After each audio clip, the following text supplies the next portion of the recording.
बीती रात आम आदमी पार्टी के एक और नेता पर एफआईआर हुई है। अमानतुल्लाह खान के खिलाफ एफआईआर दर्ज की गई है। आचार संहिता के उल्लंघन का मामला है। करीब 100 से ज्यादा समर्थकों के साथ वो प्रचार कर रहे थे। ओखला से वो उम्मीदवार हैं, आम आदमी पार्टी के मौजूदा विधायक भी हैं। अमानतुल्लाह खान लगातार कई बार सुर्खियों में रहे, वाजिब और गैर वाजिब वजहों से। अमानतुल्लाह खान को जेल की सलाखों के पीछे भी जाना पड़ा। वही अमानतुल्लाह खान जो एग्रेसिव कैंपेन के लिए जाने जाते हैं, उनके खिलाफ एक और मामला दर्ज हुआ। इस बार आचार संहिता के उल्लंघन का मामला है। 100 से ज्यादा समर्थकों के साथ प्रचार करते हुए पाए गए थे। ये तस्वीरें उसी वक्त की हैं। चुनाव प्रचार का काम थमने के बाद प्रचार नहीं किया जा सकता। खासकर आप स्लोगन शाउटिंग नहीं कर सकते, आप स्पीकर नहीं लगा सकते हैं, आप गाने नहीं बजा सकते, आप अपना प्रचार का कोई वीडियो या ऑडियो प्ले नहीं कर सकते हैं। डोर टू डोर कैंपेन तो हो सकता है, वो भी इंडिविजुअल, अकेले, समर्थकों के साथ नहीं। मेरे सहयोगी मुकेश सेंगर और जानकारी के साथ जुड़ गए। मुकेश, क्या मामला है? देखिए, जो ओखला से आम आदमी पार्टी के एमएलए हैं अमानतुल्लाह खान, वो कल रात में अपने 100 जो सपोर्टर्स हैं उनके साथ में जामिया नगर इलाके में प्रचार कर रहे थे और उसी वक्त दिल्ली पुलिस ने उनको रोका और रोकने के बाद दिल्ली पुलिस से उनकी काफी बहस हुई और इसके बाद दिल्ली पुलिस ने उनके खिलाफ आचार संहिता के उल्लंघन का मामला दर्ज कर लिया है। क्योंकि एक बार जब चुनाव प्रचार खत्म हो जाता है उसके बाद आप चुनाव प्रचार नहीं कर सकते, वो भी 100 से ज्यादा सपोर्टर्स के साथ में। तो इसको लेकर दिल्ली पुलिस ने केस दर्ज किया है और अमानतुल्लाह खान के कई वीडियो भी वायरल हो गए हैं जिसमें वो जो जामिया नगर के एसएचओ हैं उनके साथ बहस करते हुए नजर आ रहे हैं। तो इस मामले में दिल्ली पुलिस ने लीगल एक्शन लिया है और आचार संहिता के उल्लंघन का मामला अमानतुल्लाह खान के खिलाफ और उनके जो सपोर्टर्स हैं उनके खिलाफ जामिया नगर थाने में दर्ज किया गया है। जी चलिए, आपसे अपडेट देते रहेंगे। शुक्रिया इस बातचीत के लिए मुकेश। अमानतुल्लाह खान विवादित फिगर रहे हैं लगातार दिल्ली विधानसभा के। यहाँ स्टूडियो में मेरे साथ मनोज मिश्रा जी, वरिष्ठ पत्रकार, जुड़ गए। मनोज जी, स्वागत है आपका भी। एक क्विक टिप्पणी आपकी चाहूंगा मैं, इस मामले को कैसे देखते हैं आप? नहीं, निश्चित रूप से अमानतुल्लाह खान की पहले भी रेपुटेशन यही रहा है कि वो एग्रेसिव होकर प्रचार करते हैं। पहले भी कई मुकदमे, वक्फ बोर्ड के वो चेयरमैन रहे, इस नाते भी उन पर काफ़ी विवादित चेहरा है। लेकिन वो इन्हीं सब चीज़ों को करके अपने इलाके में पॉपुलर है। क्योंकि लोगों के लिए, जो इनके समर्थक हैं, उनके लिए वो किसी हद तक जाते हैं। इसलिए पॉपुलरिटी का एक अलग अलग पैमाना, जैसे अपने है एक रॉबिन हुड टाइप के कई नेता माने जाते हैं कि जो गलत उनकी छवि रही है, दबंग रहे हैं लेकिन इलाके में पॉपुलर हैं, उसी तरह की इनकी छवि है। चलिए, अब बारी बारी से रिपोर्टर्स के पास चलेंगे। दिल्ली की 5 हॉट सीटों का ग्राफिक्स इस वक्त आपके सामने स्क्रीन पर है। सबसे अधिक तो नई दिल्ली चर्चा में है और उसके बाद कालका जी, जहाँ से मुख्यमंत्री खुद उम्मीदवार हैं, आतिशी। ये तस्वीरें आप सुबह की देख पा रहे हैं जिन बड़े नेताओं ने आज वोट किया है। संदीप दीक्षित, अलका लांबा, वीरेंद्र सचदेवा। सुबह 7 बजे जैसे ही पोलिंग का काम शुरू हुआ, इन लोगों ने जाके अपना दायित्व निभाया है। अब आप लोगों की बारी है। मैं दर्शकों से मुखातिब हूँ, आइए वोट डालने ज़रूर निकलिएगा। तीन रिपोर्टर मेरे साथ जुड़ गए। रवीश हैं, प्रेरणा है, शुभांग है। शुभांग के पास चलते हैं। शुभांग मयूर विहार में है। शुभांग, कैसी स्थिति वहाँ दिखाई दे रही है? भीड़ भाड़ है कि नहीं अभी? बिल्कुल सुबह जी, देखिए फिलहाल सुबह का जो समय है उसी समय से लोगों का जो आना जाना है वो यहाँ पर शुरू हो गया था। इस वक्त मेरे पीछे जो आप ये तस्वीर देख रहे हैं, यहाँ पर फिलहाल सबसे पहले जो है वीरेंद्र सचदेवा, जो दिल्ली बीजेपी अध्यक्ष है, वो अपने पूरे परिवार के साथ यहाँ पर आए और उसके बाद उन्होंने यहाँ पर मतदान किया। मतदान करने के बाद उन्होंने हमसे बात भी करी और उन्होंने कहा कि इस बार वो लोगों से अपील करते हैं कि जो तमाम जो वोटर्स हैं वो बदलाव को लेकर के इस बार वोट करें और डबल इंजन की सरकार बनाए। साथ ही जब उनसे पूछा गया कि आतिशी मार्लेना के ऊपर जो आरोप फिलहाल लगाए जा रहे हैं, तो उन्होंने कहा कि बाकायदा कल रात यहाँ पर वीडियो भी सामने आई है और उनके जो सहयोगी हैं वो उन्हीं की विधानसभा कालका जी से पकड़े गए हैं 15 लाख रुपए के साथ। तो इसको लेकर के भी उन्होंने फिलहाल यहाँ पर टिप्पणी की, लेकिन साथ ही साथ उन्होंने यहाँ पर ये साफ किया है कि जो तमाम वोटर्स इस बार यहाँ पर आ रहे हैं, सबसे हमारी यही अपील है कि इस बार एक बदलाव यहाँ पर देखने को मिले। हालांकि यहाँ पर जो कुछ वोटर्स हैं उनका आना जाना फिलहाल शुरू हो चुका है। भीड़ शुरुआत में थोड़ी ज्यादा जरूर देखने को मिली थी, लेकिन अभी थोड़ी सी यहाँ पर कम हो गई है। सुबह जो भीड़ थी शुभांग, वो मुझे तो ऐसा समझ में आया कि वो शायद वीरेंद्र सचदेवा के साथ कुछ लोग आए थे, वो अपने साथ भीड़ लेकर भी मौजूद थे। मैं आऊँगा आपके पास, मेरे साथ और सहयोगी भी हैं, प्रशांत भी मेरे साथ जुड़ गए। प्रशांत निर्माण भवन में है, ये वो जगह जहाँ पर राहुल गांधी को बताया जा रहा है वोट करने आना है किसी भी पल। प्रशांत, कैसी हलचल है वहाँ पे? वीवीआईपी बूथ पे हैं आप? बिल्कुल बिल्कुल सुमित, देखिए आपसे कुछ देर में 8:15 में बताया जा रहा है कि राहुल गांधी यहाँ पहुँचेंगे, क्योंकि उनको 9:45 के आसपास फ्लाइट पकड़नी है पटना के लिए, तो 10:15 में यहाँ पर वो आएंगे और वो अपना वोट डालेंगे। उसके अलावा अब से कुछ देर में प्रवेश वर्मा के भी यहाँ आने की संभावना थी, हालांकि वो अभी तक यहाँ नहीं पहुँचे हैं। इसके अलावा सुप्रीम कोर्ट के चीफ जस्टिस संजीव खन्ना भी 9 बजे यहाँ पर वोट करेंगे। तो आपने बिल्कुल ठीक कहा, ये वीआईपी बूथ है, एक तरह से हम कह सकते हैं। लगातार कुछ लोग धीरे धीरे यहाँ पर पहुँच रहे हैं, लेकिन इंतजार उन वीआईपी वोटर्स का है, राहुल गांधी का है कि वो यहाँ पर आए, और देखते हैं वोट देने के बाद वो कुछ मीडिया से भी बात करते हैं क्या। प्रशांत, आपने राहुल गांधी का नाम लिया, प्रियंका गांधी और सोनिया गांधी का वोट इस बूथ पर नहीं है क्या? नहीं, प्रियंका गांधी का वोट सुमित लोधी स्टेट में एक अटल आदर्श विद्यालय है जहां वो पहले रहा करती थी, वहां पर उनका वोट है, इसलिए 11 बजे प्रियंका गांधी वहां पर अपना वोट डालेंगे। सोनिया गांधी को लेकर अभी थोड़ी अनिश्चितता है, क्योंकि ये नहीं पता है, हालांकि उनका जो बूथ है वो यही निर्माण भवन है, लेकिन वो वोट डालने कितने बजे आएंगी ये अभी तक बताया नहीं गया है औपचारिक तौर पर कांग्रेस की तरफ से। लेकिन राहुल गांधी 8:15 में गए, प्रियंका गांधी 11 बजे लोधी स्टेट में जो अटल आदर्श विद्यालय है उस पर उनका बूथ है, वहीं पर प्रियंका गांधी जैसे ही तस्वीरें आएंगी हम उसको लाइव भी दिखाने की कोशिश करेंगे। रवीश के पास चलते हैं। रवीश, कहाँ मौजूद हैं आप? क्या अपडेट वहां से, कैसी हलचल?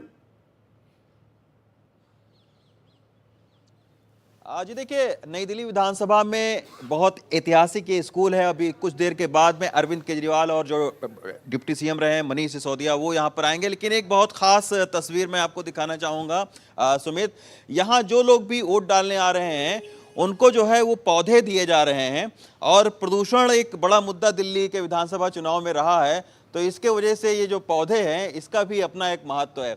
अभी आप लोग वोट डाल दिए हैं? Yes sir. तो क्या क्या मुद्दे थे? मुद्दे दिल्ली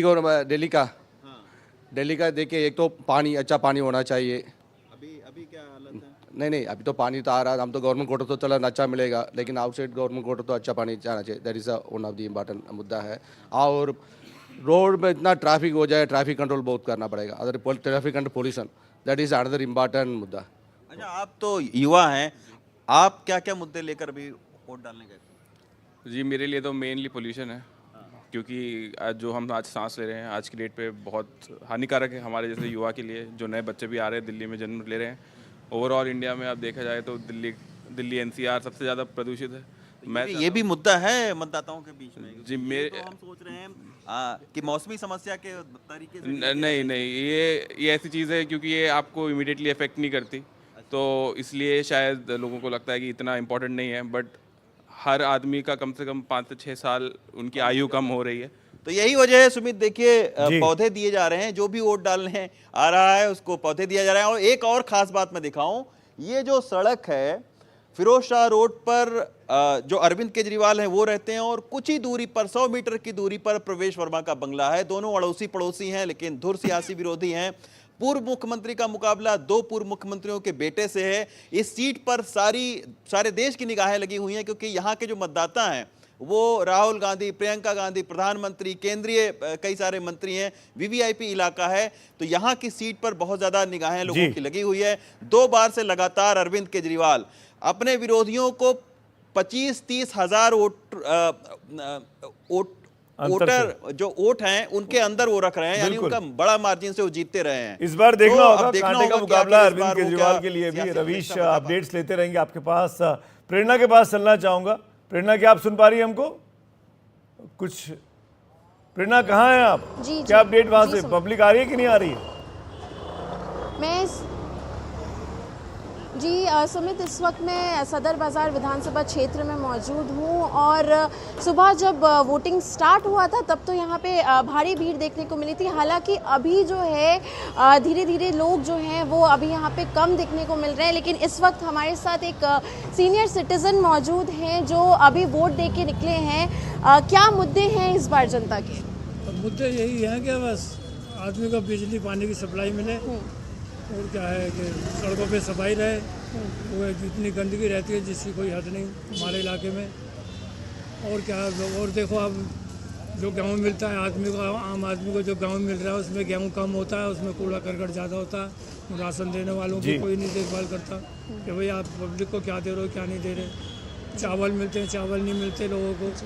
गेहूँ ऐसा मिलता है कि उसमें दुनिया भर का कूड़ा करकट होता है। जी, तो सुमित आपने सुना कि सदर बाज़ार एक एशिया का सबसे बड़ा थोक बाज़ार माना जाता है और यहाँ पिछले 3 बार से आम आदमी पार्टी जो है उसका दबदबा देखने को मिल रहा है। सोमदत्त जो है यहाँ से 3 बार से जीतते आए हैं और उससे पहले कांग्रेस जीती थी और बीजेपी ने यहाँ से सिर्फ 1 बार जीत दर्ज की है। और यहाँ के जो चुनावी मुद्दे हैं, सबसे ज़्यादा जाम की जो परेशानी है वो यहाँ के मुद्दे हैं। 24 घंटे लगने वाला जाम, पानी की किल्लत, गंदगी।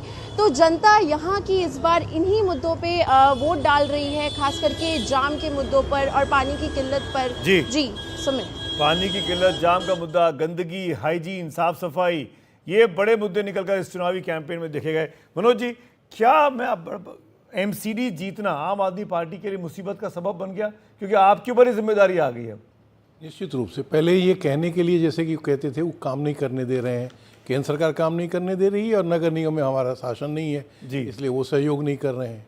अब केवल रह गया है कि केंद्र सरकार काम नहीं करने दे रही है, बाकी नगर निगम सफाई, सीवर, गंदे नाले और ये सब चीज़ें तो उन्हीं के सिर है और उसका कोई एक्सक्यूज दिख भी नहीं रहा है और न कोई कारण दिख रहा है, चूँकि पैसे मिल ही रहे हैं। आपको लगा एंटी इनकम्बेंसी है इस बार दिल्ली? निश्चित रूप से कितना बढ़ेगा, क्योंकि कई फैक्टर जो चुनाव में होते हैं वो इस बार भी दिख रहे हैं।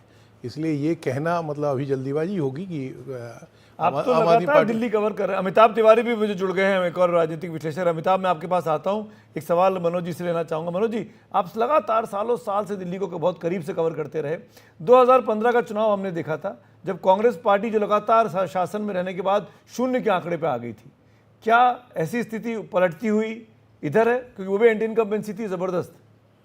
नहीं, मैं तो 1993 से जब से जी बिल्कुल हर चुनाव देखा बनी तब से हर चुनाव नगर निगम और लोकसभा से लेके सब देखा है। 2015 वाली स्थिति तो कतई नहीं है। उस समय तो पूरा वोट ही शिफ्ट हो गया और जैसे 2003 में वो कन्फ्यूजन था, एक बड़ा तबका माइनॉरिटी का था, उसको ये लग रहा था कि कांग्रेस हरा रही है भाजपा को, तो 8 सीटें आ गई कांग्रेस की। लेकिन 2015 में उन्हें लगा कि अगर हम ये मटे तो फिर से भाजपा आ जाएगी, क्योंकि भाजपा को 32 सीटें आई थी 2013 में। तो वो एकजुट हो गए और एकजुट होने का परिणाम ये हुआ कि कांग्रेस 10% से नीचे पोलिंग हो गई और एक भी सीट नहीं आई। 20 आते आते 4.5% हो गया। तो वैसी स्थिति तो नहीं है। लेकिन इस बार जो मतलब अंदाजा, आप तो रिजल्ट 8 तारीख को पता चलेगा, जो बम्पर मेजोरिटी मिली उनको 67-62, ऐसा कुछ अनुमान होता दिख नहीं रहा। अमिताभ तिवारी, स्वागत है आपका। आपका कमेंट क्या कहना चाहेंगे? दिल्ली के इन चुनावों में आपको क्या लग रहा है, क्या हो रहा है, हो सकता है? देखिए, इस बार जरूर आम आदमी पार्टी जरूर एक बैकफुट पे तो है। पहले वाली 2015 और 20 वाली सिचुएशन नहीं है क्लियरली।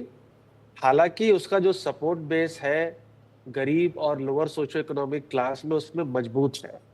अब वो देखना पड़ेगा कि क्या एमसीडी चुनाव में जीत की वजह से जो सिविक इश्यूज के ऊपर ब्लेम शिफ्ट कर पाती थी आम आदमी party.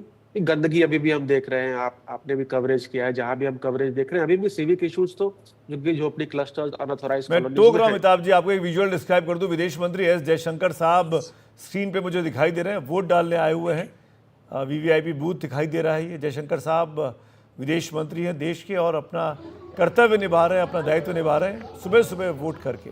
Please continue Amitabh. Essentially civic issues का है इस बार और सर्वेस में भी वो काफी प्रमुखता से उभर करके आ रहा है। अब ये जो लड़ाई है एसेंशियली 3 M's की है, मैं कहता हूँ। एक है महिला। अब क्या महिलाओं का सपोर्ट जैसे आम आदमी पार्टी को पहले मिला है 60% के करीब लगभग, क्या इस बार भी महिला सम्मान योजना की वजह से मिलेगा? हालांकि ये स्कीम इम्प्लीमेंट नहीं हुई है, अभी ये वादा ही है और पंजाब में भी इम्प्लीमेंट नहीं हुई। दूसरा है माइनॉरिटी, उसमें मुस्लिम और सिख समाज दोनों ही हैं। दोनों ही समाजों में, जो कि लगभग 18% है, आम आदमी पार्टी को बहुत मजबूत बढ़त है भाजपा के खिलाफ। तो क्या उसमें कांग्रेस पार्टी कुछ थोड़ा बहुत सेंध मार सकती है? और तीसरा और सबसे इंपॉर्टेंट है middle class. Middle class voter जो भाजपा को वोट करता है नेशनल लेवल पर और लोकसभा चुनाव में भी दिल्ली में, वो आम आदमी पार्टी को वोट करता है विधानसभा चुनाव में। हमें ध्यान होगा कि जब आम आदमी पार्टी या इंडिया अगेंस्ट करप्शन का फॉर्मेशन हुआ था तो सबसे पहला जो उसका सपोर्टर था वो मिडिल क्लास था, क्योंकि वो एंटी करप्शन प्लान की वजह से आकर्षित हुआ था। गरीब तो बाद में जब स्कीम्स लॉन्च हुई, अनाउंस हुई, तो वो वोट शिफ्ट हुआ 2015 में। तो मिडिल क्लास में क्या इस liquor gate allegations, small allegations से कोर फिलॉसफी जो आम आदमी पार्टी की अमिताभ, है, आपको रोक रहा हूं, कितना कपिल डेंट मिश्रा का कोई बयान आ रहा है, पहले सुन लेते हैं। करावल नगर से बीजेपी के उम्मीदवार। निरर्थक बयानबाजी का आज सूरज शाम होते होते डूब जाएगा और जो कल का नया सूरज उगेगा वो सूरज होगा विकास का, प्रगति का, शुद्ध हवा, शुद्ध नदी, शुद्ध पानी का। जैसे देश आगे बढ़ रहा है ऐसे ही अब दिल्ली भी आगे बढ़ेगी।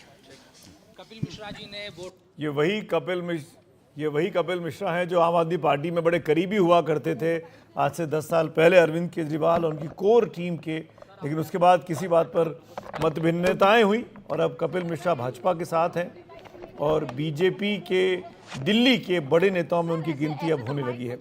जो लोग दिल्ली के वोटर हैं उनके लिए एक बढ़िया स्कीम भी एनडीटीवी ने चला रखी है। आप वोट डालिए, सेल्फी लीजिए अपने इंक्ड फिंगर की, वो आप हमको भेजिए। जयशंकर साहब क्या बोल रहे हैं, सुन लेते हैं।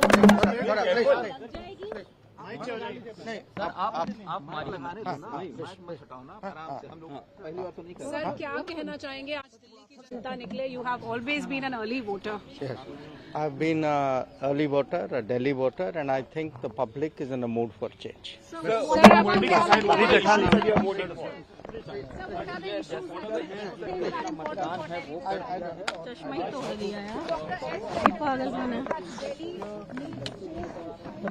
डॉक्टर एस जयशंकर भारत के विदेश मंत्री, और वो कह रहे हैं कि चेंज होता हुआ दिखाई दे रहा है। तो मैं बता रहा था, अगर आप दिल्ली के वोटर हैं, अगर आपने चुनाव में हिस्सा ले रहा है, इंक लगाई हुई फिंगर आपके पास है, तो सेल्फी लीजिए और हमको भेजिए। हमारे पास हमारा नंबर है, हम आपकी सेल्फी पिक्चर को दिखाएंगे स्क्रीन पर भी और दिन भर एनडीटीवी के तमाम सोशल मीडिया प्लेटफॉर्म्स पर भी आपकी तस्वीर चिपकी रहेगी, छाई रहेगी और आप एक प्रेरणा बन सकते हैं, एक मॉडल बन सकते हैं कि आपने वोट डाला है और आप दूसरों को प्रेरित कर रहे हैं। नंबर नोट कर लीजिए 7303388311 7303388311 पर आप वोट करेंगे, सेल्फी लेकर भेजेंगे तो हम वो तस्वीर आपकी ज़रूर दिखाएंगे। राहुल गांधी पहुंच गए वोटिंग के लिए, खबर आ रही है, जैसा कि सहयोगी प्रशांत अभी बता रहे थे निर्माण भवन से, हम वहाँ चलने की कोशिश करेंगे। ये तस्वीरें इस वक्त मेरे ख्याल से निर्माण भवन से आ रही हैं। कैमरों की भीड़ है, विपक्ष के नेता हैं।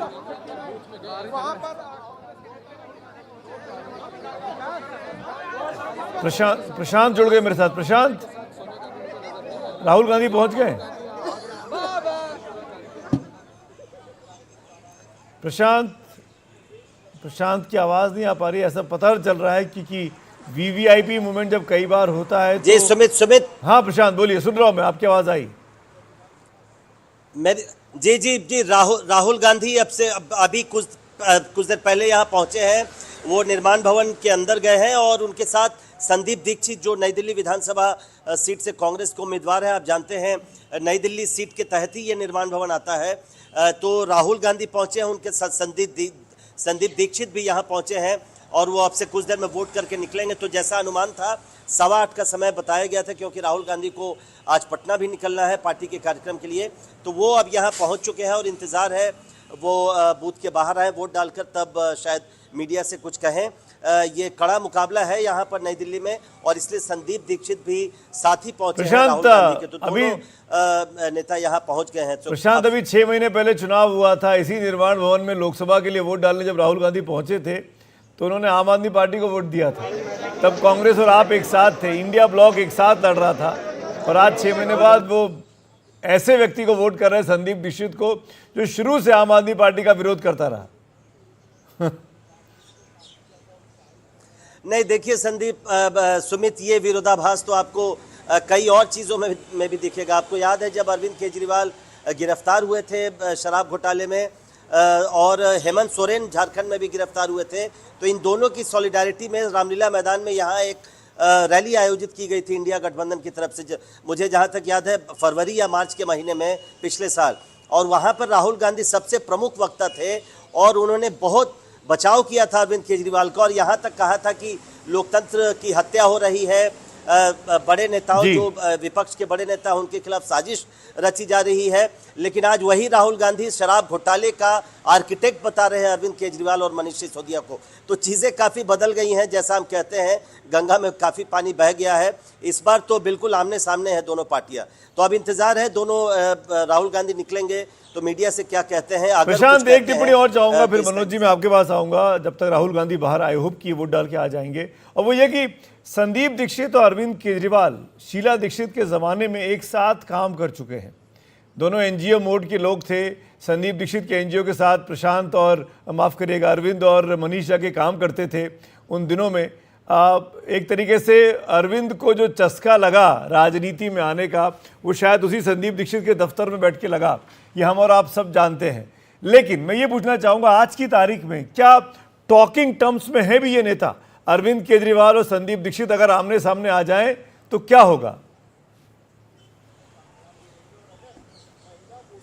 मुझसे सवाल कर रहे हैं सुमित? बिल्कुल प्रशांत, आप ही से पूछ रहा हूं। जी, देखिए सुमित, आपने बिल्कुल ठीक कहा। और अभी पिछले एक महीने में जब भी अगर आपकी मुलाकात हुई, कोई भी अगर संदीप दीक्षित से मिल रहा था, वो उन पुराने दिनों को याद कर रहे थे सुमित, कि किस तरीके से वो अरविंद केजरीवाल के साथ काम किया करते थे और कई एनेक्डोट्स वो सुनाया करते थे। पिछले एक महीने में उन्होंने सुनाया है उन दिनों के बारे में। उसको मैं कई ऐसी कहानियां जिसको शायद सार्वजनिक तौर पर बताना उचित नहीं होगा। तो बिल्कुल ठीक कहा आपने कि दोनों ने साथ काम किया है, लेकिन आज वो टॉकिंग टर्म्स पे मुझे नहीं लगता है। अगर आप संदीप दीक्षित से बात करें तो उनके जो अनुभव है वो बहुत कड़वे हो चुके हैं। खासकर जिस तरीके से शीला दीक्षित को लेकर जो आरोप लगाया था अरविंद केजरीवाल ने, और उसके बाद कुछ साबित नहीं वो कर पाए, तो उनका ये कहना है कि एक तरह से जो निजी आक्षेप लगाए गए वो ठीक नहीं थे, वो अच्छे टेस्ट में नहीं थे और उसके चलते बहुत खामियाजा भुगतना पड़ा। संदीप दीक्षित को ये लगता है कि उसकी वजह से शीला दीक्षित अपने अंतिम समय में कुछ न कुछ दर्द लेकर इस दुनिया से गई। तो उस वजह से मुझे लगता है अब वो टॉकिंग टर्म्स तो नहीं है, खासकर पॉजिटिव टर्म्स में अगर आपकी बातों से दो टॉकिंग रेफरेंस निकलते हैं प्रशांत, जो मैं मनोज जी के पास ले आता हूं। मनोज जी, क्या वाकई में इतनी खिन्नता आ गई थी आपस में कि बातचीत तक बंद हो गई थी? और मैं इसलिए भी बोल रहा हूँ कि संदीप दीक्षित ने विधानसभा चुनाव पहली बार लड़ रहे हैं, अभी तक विधानसभा चुनाव लड़े ही नहीं। इनफैक्ट पिछली बार तो चुनाव ही नहीं लड़ा उन्होंने। इतनी खिन्नता थी कि इस आदमी के सामने नहीं आना चाहता। 2013 के विधानसभा चुनाव हारने के बाद शीला दीक्षित से मैं मिला था, तो उन्होंने बाकी तो देश दुनिया की बातें की, जो दो बातें कही वो मैंने अपने यहाँ लिखा भी। और उसको पहली चीज़ तो उन्होंने ये कहा कि दिल्ली के लोगों ने काम का महत्व नहीं दिया। दूसरी बात जो उन्होंने कही वो इससे संदर्भित है कि उन्होंने ये कहा कि आम आदमी का आकलन करने में हमसे गलती हुई। क्योंकि हम लोग ये जानते हैं, आप तो खुद ही सक्रिय सबसे ज़्यादा पत्रकार रहे, कि आम आदमी पार्टी को खड़ा करने में, जैसा आपने अभी शुरुआत में बताया, में जो बड़ी भूमिका थी वो शीला दीक्षित और उनके पुत्र संदीप दीक्षित की रही। वो कड़वाहट, क्योंकि उसके बाद का घटनाक्रम आपको ध्यान में होगा, जो 2019 के लोकसभा चुनाव में तमाम लोगों के प्रयास के बावजूद शीला दीक्षित ने समझौता नहीं होने दिया। और वो उनके मन में जो कड़वाहट थी, वो कड़वाहट लगातार कि इस पार्टी ने हमारे सारे किए कराए पर पानी फेर दिया और कांग्रेस का नेस्ताबूत कर दिया दिल्ली में। तो ये कड़वाहट कहीं ना कहीं शीला दीक्षित अपने साथ लिए गई दुनिया से, और संदीप दीक्षित के मन में ये। मनोरंजन भारती हमारे साथ दिखाई दे। मनोरंजन जी, आप कहाँ हैं?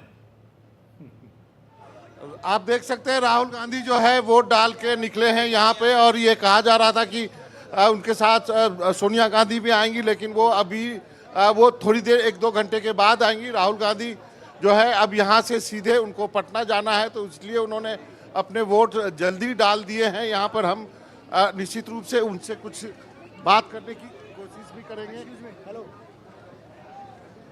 राहुल, बैठो गाड़ी वाले बैठो। अरे वो उंगली भैया, एसपीजी और अपनी सुरक्षा से घिरे हुए हैं राहुल गांधी। थोड़ा बात नहीं की है अभी तक।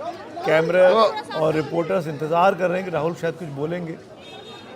राहुल अब गाड़ी में बैठ चुके हैं। तो आपने देखा कि ये निर्माण भवन का जो ये बूथ है सबसे वीआईपी बूथ माना जाता है। ये यहाँ पर जो है इस इलाके में जितने भी लोग रहते हैं वो यहीं वोट डालने के लिए आते हैं। और यहाँ पे आपने देखा राहुल गांधी आए, वोट डाल के निकल गए। करीब 2 घंटे बाद यहाँ पर सोनिया गांधी आएंगी और उनका भी वोट यहीं पे है। बाकी लोग भी जो है प्रवेश वर्मा, उनका भी वोट इसी बूथ पे है, वो भी वोट डालने आएंगे। प्रियंका गांधी का वोट जो है लोधी रोड में है, तो वो वहाँ पे वोट कास्ट करेंगी। तो ये निर्माण भवन जो है, ये इलाका जो है लुटियंस जोन का, ये एक आज के दिन हमेशा से जब भी चुनाव होता है ये एक एपी सेंटर बन जाता है। यहाँ पर आसपास जितने भी लोग रहते हैं, वो जो दिल्ली में जिनके वोट रजिस्टर्ड हैं वो यहीं पर वोट डालने आते हैं। तो निश्चित रूप से कांग्रेस के लिए ये जो न्यू दिल्ली का जो विधानसभा क्षेत्र है वो काफी एक प्रेस्टिजियस लड़ाई जो है वो संदीप दीक्षित लड़ने की कोशिश कर रहे हैं। कई लोग मानते हैं कि उनके यहाँ रोक रहा हूँ, बीजेपी के नेता पीछे आ जाओ, जूम कर लो, क्या घुसे जा रहे हो? सर के ऊपर रखोगे नहीं होगा ना यार। ये कौन है यार? रुक जाइए। अरे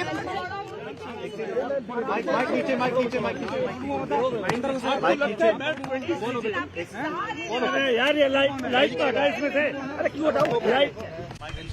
सारी महिलाएं कंफर्टेबल हैं, कोई धक्का मुक्की तो नहीं हो रही? सवाल बाद में अपना कॉमन बैठ। आर यू ओके बेटा?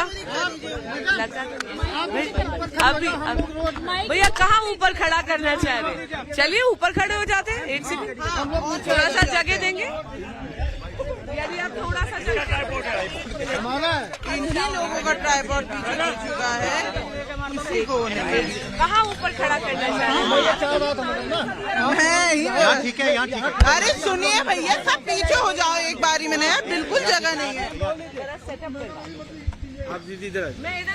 बांसुरी स्वराज कैमरामैन के लिए मदद करती हुई कि अगर मेरी तस्वीर नहीं आ पा रही है, कैमरामैन रिक्वेस्ट कर रहे हैं कि ऊंची जगह पे खड़ी हो जाएं।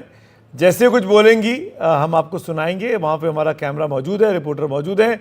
बीजेपी की सांसद हैं, दिल्ली की पूर्व मुख्यमंत्री सुषमा स्वराज, स्वर्गीय सुषमा स्वराज की सुपुत्री हैं और इस बार लोकसभा में बड़ी जीत लेकर नई दिल्ली सीट लोकसभा से ही जीती है उन्होंने।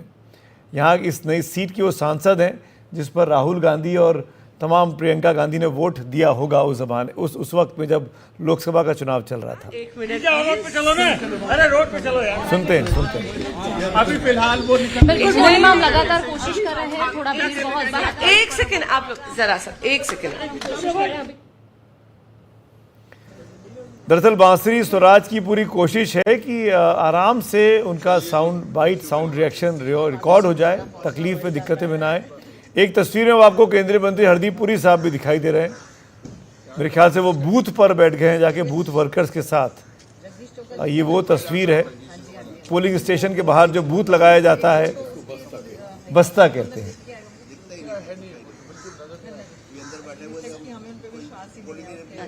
हरदीप पुरी साहब सिखों के बीच में बीजेपी की पैठ बनाने की कोशिश में लगे रहे चुनावों में। मनोज जी, तो अपनी बात अधूरी रह गई थी, मैं आपसे वही कमेंट पूरा करना चाहूँगा। क्या संदीप दीक्षित ने अरविंद केजरीवाल को माफ़ किया होगा या उन्होंने उल्टा? नहीं, मुझे नहीं लग रहा है कि जितनी करवाहट भाजपा और आम आदमी में दिख रही है उससे ज़्यादा अभी इस चुनाव में जो आपने अनुभव खुद किया होगा, चूँकि आप खुद एक बड़े पत्रकार हैं, कि 2 तरह के कांग्रेस में यहाँ धाराएँ चल रही थी। एक धारा तो ये थी कि कोई जीते हारे, भाजपा नहीं जीतनी चाहिए, चूँकि भाजपा जीत जाएगी तो हमारी लड़ाई अधूरी रह जाएगी। और दूसरी धारा ये चल रही थी कि अब हम अगर इस चुनाव में ढंग से नहीं लड़े तो हमारा वजूद जो ख़त्म हो रहा है वो और ख़त्म हो जाएगा जी। ये दुविधा कांग्रेस की आज तक चुनाव संख्या में अपने अपने मतदान केंद्र में आकर ये जो लोकतंत्र का महापर्व है इसमें शिरकत करें और आकर अपना डेमोक्रेटिक राइट इसको एक्सरसाइज जरूर करें ताकि विकसित राष्ट्र की एक विकसित राजधानी दिल्ली भी बन सके। धन्यवाद। 27 साल से जो ड्रॉट चल रहा था, लगता है कि BJP will be able to break that thing. Certainly आप देख लीजिएगा, 8 तारीख को आप देखेंगे यहाँ पर केवल कमल खिले। कौन से ऐसे मुद्दे आपको लगता है कि दिल्ली की जनता को बाहर निकल के उन पर वोट डालने चाहिए? देखिए ऐसा है, आप भी जानते हैं कि यहाँ पर किस प्रकार का कुशासन एक दशक से चल रहा है। सड़क, पानी, बिजली, सीवेज, ड्रेनेज जो एक ही प्रकार के कुशासन का शिकार हुई है और 10 वर्षों से यहाँ पर ये सारी की सारी व्यवस्थाएं चरमरा गई हैं। मैंने कहा ना, विकसित भारत के विकसित राजधानी बनाने के लिए देवतुल्य मतदाता को आज आकर मतदान केंद्र में अपना मतदान अवश्य देना चाहिए। अरविंद केजरीवाल के खिलाफ जो एफआईआर लगा यमुना मामले में, उसमें कैसे क्या देखते हैं? देखिए, वो एफआईआर बहुत स्वाभाविक है। मैंने हमेशा चुनावी जुमलों के बारे में सुना था। ये पहली बार मैं चुनावी छलावों को देख रही हूँ कि अपने राजनीतिक स्वार्थ के लिए जहर की राजनीति पर उतर आया एक पर्टिकुलर राजनीतिक दल, और ये सही नहीं है। जनता को भ्रमित करने का, असत्य का सहारा लिया गया और इसीलिए ये एफआईआर होनी स्वाभाविक है। सबसे ज्यादा हमले इलेक्शन कमीशन पर किए गए मैम, कई पर्सनल टैक्स। स्वराज को सुन रहे थे आप, बीजेपी की नेता सांसद नई दिल्ली सीट से। Thank you. जी, मैं भविष्य वक्ता नहीं हूं, पर इतना जरूर बताऊंगी कि विकसित राष्ट्र की विकसित राजधानी के लिए यहाँ भी डबल इंजन की सरकार जरूर आएगी। Thank you. मानसी स्वराज को सुना आपने, नई दिल्ली की सांसद हैं। राहुल गांधी जिस सीट पर रहते हैं दिल्ली में, उस लोकसभा सीट, वो संसदीय सीट नई दिल्ली है और मानसी उसकी सांसद है। हालांकि राहुल ने उनको वोट नहीं दिया होगा।